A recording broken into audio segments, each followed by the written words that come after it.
This is truly a superhero's nightmare. After learning at death that he was a comic book character created for workers' amusement, he launched an insane rescue plan. Daredevil was burned to ashes, Dr. Doom was dismembered and hung on telephone poles, and Howard the Duck was somehow turned into a fragrant Peking duck. This is just too cruel. No, it's beyond cruel. The various atrocities of this incident thoroughly enraged Spider-Man, and the two engaged in an intense aerial battle.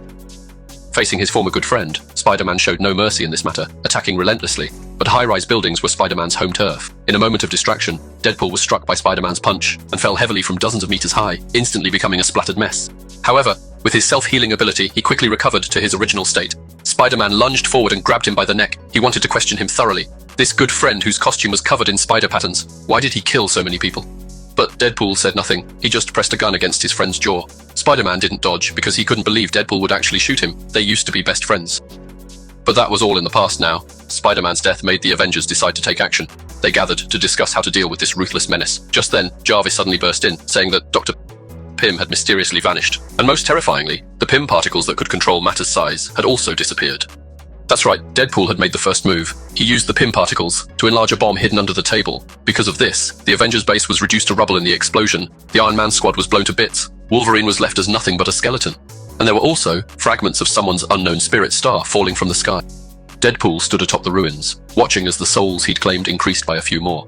At that moment, two figures emerged from the debris. One was Luke Cage, who had hardened himself at the moment of explosion, allowing him to survive. The other was Thor. But Deadpool was already prepared. He had earlier, in their coffee, a large number of bombs shrunk by Pym particles were mixed in. Now these bombs were in their stomachs. Luke Cage stiffened for 3 seconds before softening again. Thor, standing nearby, was furious. He wielded his hammer, ready to avenge his teammates. Thunderball was unstoppable. He vowed to completely wipe out Deadpool. Thor, ignoring any physical damage, did manage to give Deadpool a bit of a headache, but soon Deadpool had a clever idea. When Thor recalled his hammer, Deadpool used the Pym ray to instantly make the hammer dozens of times larger. Thor was pinned down by his own hammer, unable to move. Then Deadpool stepped forward, gently pinching Thor's nose with 2 fingers. Just like that, the invincible Thor finally suffocated. Deadpool, wanting to save everyone, then set his sights on the Hulk. Despite his years of combat experience, facing an enraged Hulk, Deadpool was instantly torn to pieces. But even after getting his revenge, having lost his friend, he felt so lonely and sad he climbed into a cave to rest. His body slowly transformed into Banner. Deadpool seized the moment while Banner was sound asleep, crossing his blades to slice off the opponent's hand, easily ending the legend of Hulk's immortality.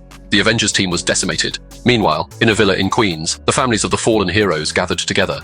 They pooled all their resources, hiring an assassin to eliminate the murderous Deadpool. The hired killer, imitating the master, took people's money to eliminate their problems. But will he really be able to stop Deadpool's madness?